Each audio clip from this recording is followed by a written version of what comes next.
j'espère que vous allez bien, moi ça va nickel. Aujourd'hui on se retrouve pour une nouvelle vidéo. Dans cette vidéo, on va écouter je vais lire l'histoire de Casse-Noisette. J'ai renommé ma chaîne, donc c'est les lectures de Maëlle. Donc voilà, avant c'était le monde de Stitch. Donc voilà, c'est tout nouveau, c'est une nouvelle ère. Voilà. Bon, j'espère que voilà, ça va vous plaire et bonne écoute. L'étrange histoire que je vais vous conter se passe dans une ville de Bavière où la magie des jouets n'étonne personne, surtout en ce soir de Noël. Entrons dans la maison d'argent, une grande demeure avec en cette fin de décembre de la neige au dehors et du soleil au dedans. C'est là qu'habitent les parents de Marie et de Fritz. Fritz est un gros garçon joufflu, parfois insupportable, quand il se croit seul sur terre. Sa sœur Marie, au contraire, est une grande fille douce au teint pâle. De longs cheveux bouclés lui tombent sur les épaules. Au milieu du salon, le sapin de Noël trône sur une table nappée de blanc. Sans bougie, il décore le décor. Ce soir, les invités sont nombreux. Des messieurs en habits, des dames en robes longues, des enfants de tout âge, joliment costumés. Ils marchent, se saluent, se parlent, trépignent, dansent. Des aboiements, c'est Turk, le chien de la maison. Une porte claque, des pas résonnent. De derrière un paravent chinois, un homme grand et maigre apparaît. Il ne voit qu'un œil et, comme il est chauve, il porte une perruque en fil de verre. D'une main, il traîne un grand sac et de l'autre, une énorme boîte à roulettes. Mesdames et messieurs, les enfants, je suis l'oncle Christian Elias Drosselmeyer. Veuillez toutes et tous excuser mon retard. Dans son sac, l'oncle sort des poupées, des peluches, des pantins, des tambours, des trompettes. Un à un, les cadeaux se partagent de main en main, tandis que des merci volontaires volettent autour de l'arbre de Noël, comme des cris d'oiseaux. L'oncle Drosselmeyer réclame le silence. Il s'approche de la boîte qui roule et l'ouvre lentement. Et là, surprise! Deux automates, un Pierrot et une Colombine se mettent à danser, à soudain à tourner la tête et à agiter les bras. Et sur un air de boîte à musique, voici qu'ils dansent sous les bravos. Il faut savoir que l'oncle qui répare les pendules, comme personne parvient, nul ne sait comment, à animer les jouets qu'il fabrique, il prétend qu'un jour il leur donnera la parole. Alors que tout le monde fait la fête, Marie se tient à l'écart. L'oncle l'a oublié lors de la distribution des cadeaux, et le grand sac est vide. Marie n'a plus l'âge de pleurer devant les autres, mais elle se sent malgré tout un peu triste. Drosselmeyer s'en aperçoit. D'une poche de sa redingote, il retire un objet bizarre. C'est un soldat de bois dont les mâchoires servent à briser les noisettes. Aussitôt, Marie essaie son casse-noisette, puis elle le tient à bout de bras et virevolte. Pas longtemps, son frère saute de cheval et s'empare du soldat de bois. il lui fait maladroitement croquer une noisette, la plus dure du panier. Et ce qui devait arriver arrive. Crac! Les dents du casse-noisette se brisent sans que Fritz l'ait vraiment voulu. Par bonheur, l'oncle a tout vu. Comme il ne sort jamais sans ses outils, il revisse les dents du jouet, rattache le menton et entoure le cou d'un voile de soie blanche. Finalement, Marie retrouve le sourire et Fritz cache sa honte derrière le sapin.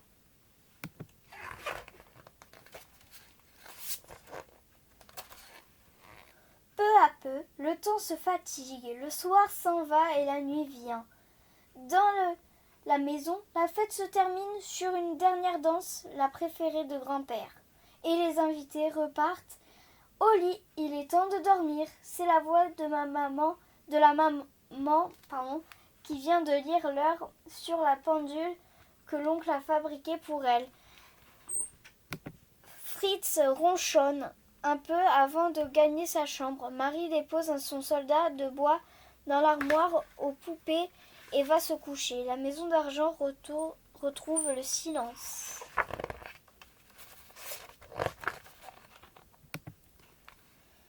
Mais bientôt, les deux aiguilles de la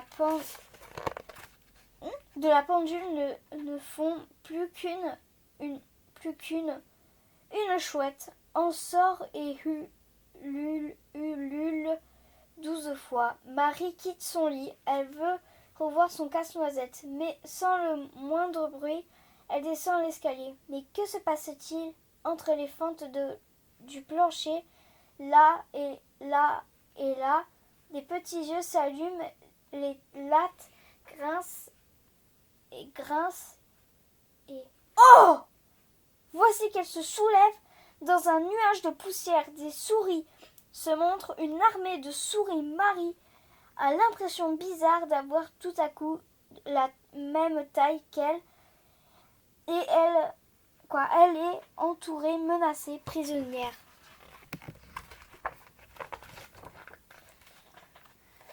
C'est alors que, dans un sifflement terrible, un monstre surgit. Il a 7 têtes, ornées d'une couronne et 14 yeux rouges feu. Marie comprend que devant elle se trouve le roi des souris. Elle n'est pas peureuse, Marie, mais face à un roi aussi hideux. Elle recule et, en reculant, heurte l'armoire aux poupées qui brusquement s'éclairent. À l'intérieur, oh magie, les joujoux s'animent.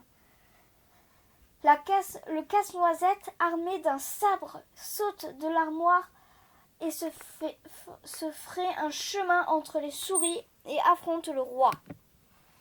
Les soldats de Fritz et un harlequin de Pantin, 3 polichinelles et d'autres jouets le rejoignent au même instant. Des souris de plus en plus nombreuses surgissent de partout. La bataille est inévitable. Très vite, les jouets sont attaqués, percés, griffés, mordus. Ils prennent la fuite, mais pas Casse-Noisette. Le soldat de bois se bat avec courage. Seulement, voilà, que peut-il faire contre une telle armée? Cerné de toutes parts, il est bientôt en danger, en grand danger, en très grand danger. Marie s'en aperçoit, elle enlève un chausson et de toutes ses forces le lance dans la mêlée. Paf! Le roi le reçoit en plein tête. Il titube. Casse-Noisette en profite. Il brandit son sabre, touche l'affreux monstre qui s'écroule, roule dans la poussière et ne se relève pas. Le voyant immobile, mort, peut-être. Les souris emportent leur roi vaincu et se sauvent en désordre par où elles sont venues. Oula.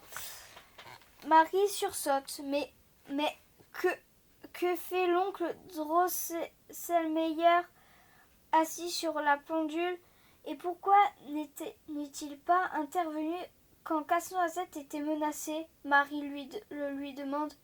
L'oncle rit drôlement à en faire trembler sa perruque. Il s'écrie: c'est mon secret.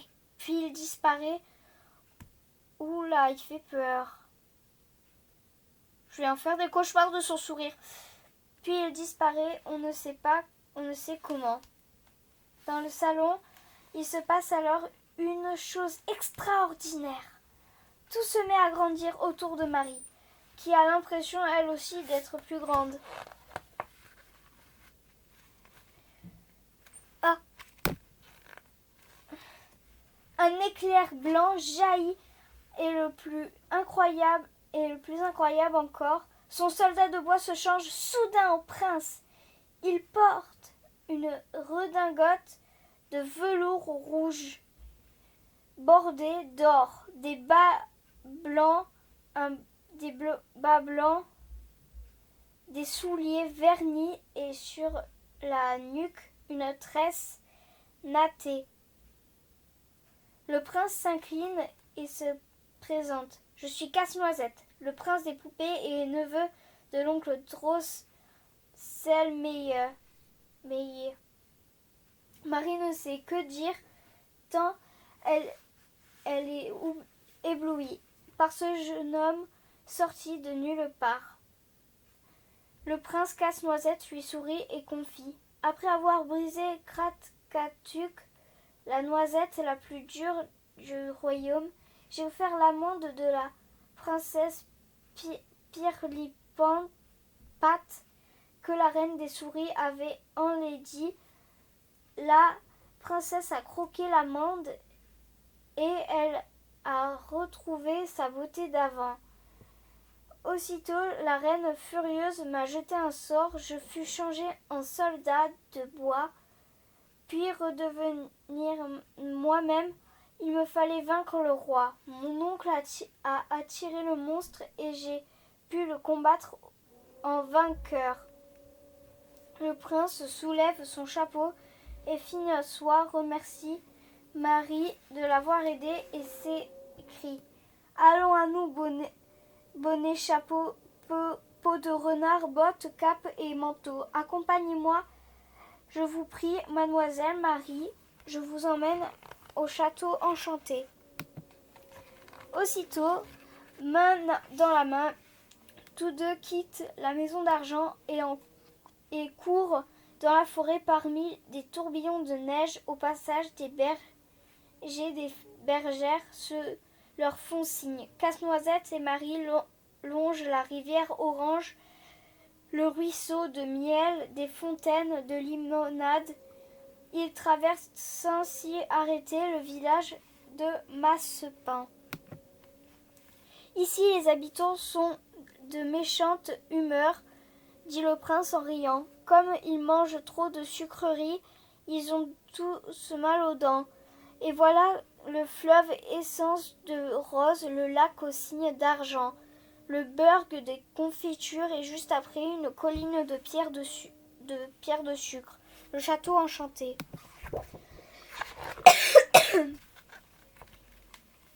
Ah, c'est horrible. En plus, il faut que je lise en entier. Excusez-moi. Debout sur le parvis, une dame entourée de suivantes les accueille. Je suis la fée draguée. Oula, ne regardez pas la définition de draguer, hein, dit-elle. Je vous espère. Bienvenue au palais des délices. La fée et ses deux invités avancent sur un pavé de pistaches et de macarons. Ils franchissent la porte des pralines entre deux colonnes de caramel. Un homme en habit de gala, collier d'or et de chapeau à plumes apparaît, 12 petites pages tenant un flambeau l'entourent. Je vous présente le prince d'Orgea, annonce la fée. Le prince lève sa canne de sucre d'orge et dit: Je suis ravi de vous accueillir en ce château. Faites-moi la faveur de me suivre jusqu'à la salle royale. Je vous ai préparé un merveilleux spectacle. Dès l'entrée, la fée draguée claque des mains et à la seconde, tous se trouvent devant la table des délices. Servez-vous avant que la nourriture des yeux ne vous charme l'esprit, s'écrie la fée. C'est ce que tout et tout font. À ses hôtes, Casse-Noisette raconte ce qu'il a vécu, le sort qui lui fut jeté. Le roi vaincu grâce aux chaussons de Marie, et chacun de se réjouir de les savoir aujourd'hui réunis derrière un grand rideau de tulle. Un orchestre joue. À présent, propose le prince, installons-nous. De plus en plus ravis, Marie se place aux côtés de la fée sur un fauteuil en chocolat et coussin de jujube. Les deux princes s'asseyaient derrière elle.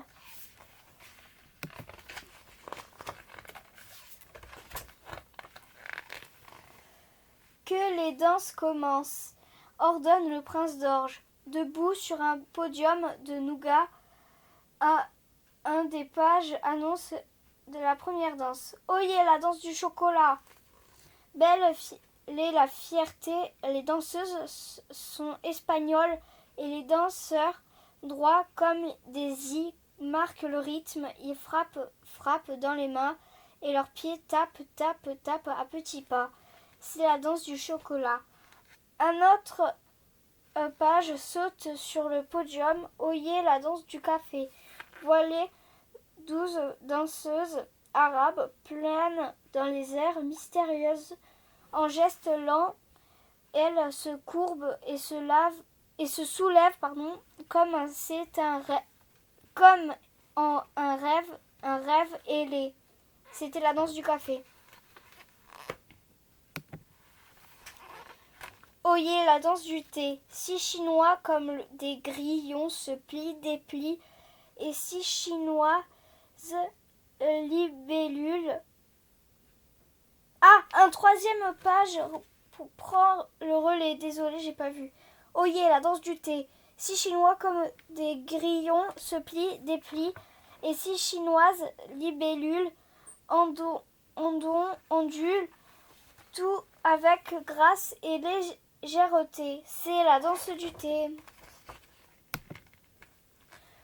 Sur le podium, un nouveau page clame gaiement.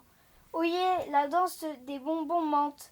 3 jeunes Russes acrobates roulés-boulés étonnent,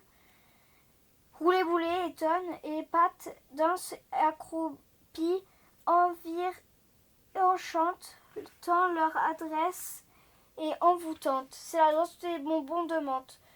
C'est au tour du 5e page. Oyez la danse des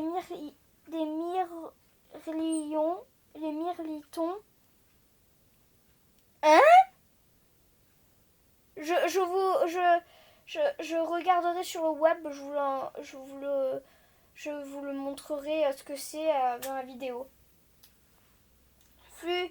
Flutio et serpentin, cortillon, petit lanceur à petits bonds, marche et tourne en rond.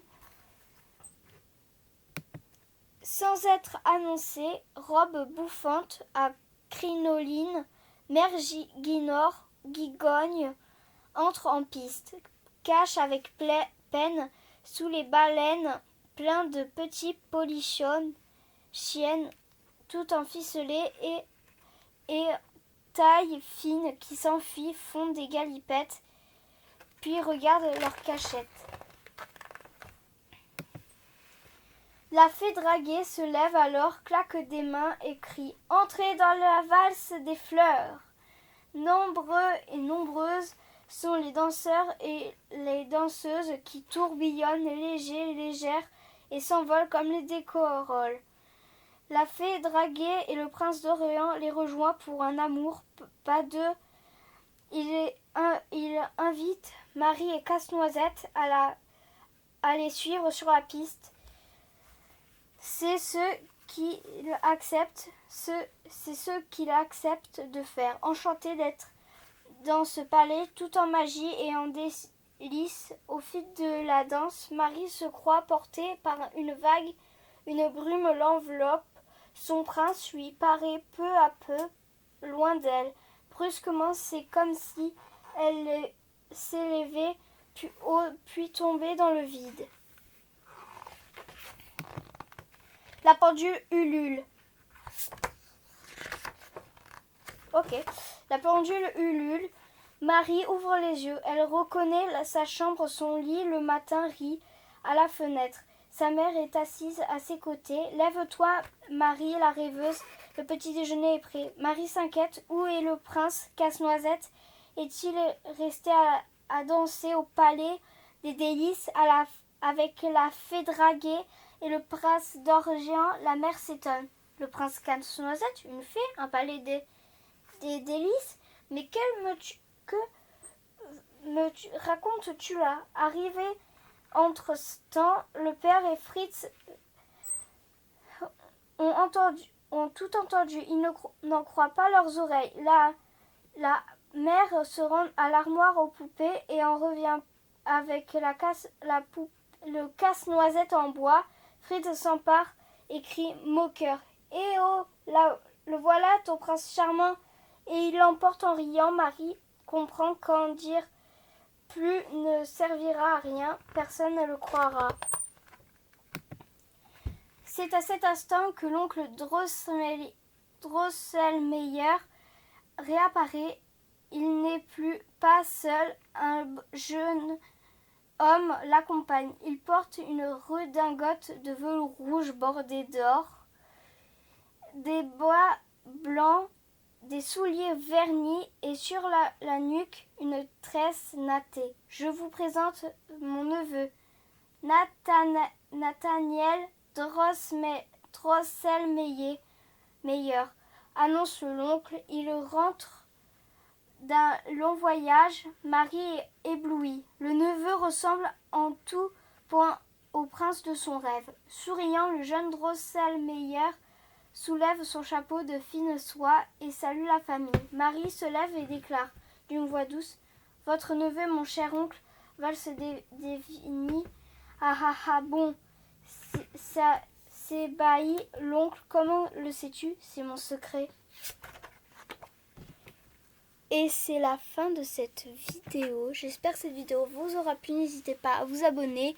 Et dites-moi dans les commentaires si vous aimez toutes mes vidéos comme ça, avec Noël, un peu des fêtes. Désolée, j'ai fait aussi la vidéo de Jack. Je ne vous ai pas dit que c'est la vidéo de Jack, de Monsieur Jack. C'est Noël, en fait. C'est quoi? C'est Halloween, un peu Noël aussi. Donc si j'avais pas eu le temps de la faire ça faisait aussi Noël. Mais entre temps, je me suis dit non, je vais faire celle de Noël. Et tout avec un autre livre. Pas toujours le même, ça serait bien. Et voilà, du coup voilà. J'espère que cette vidéo vraiment t'aura plu. Et n'hésite pas à t'abonner. Au revoir.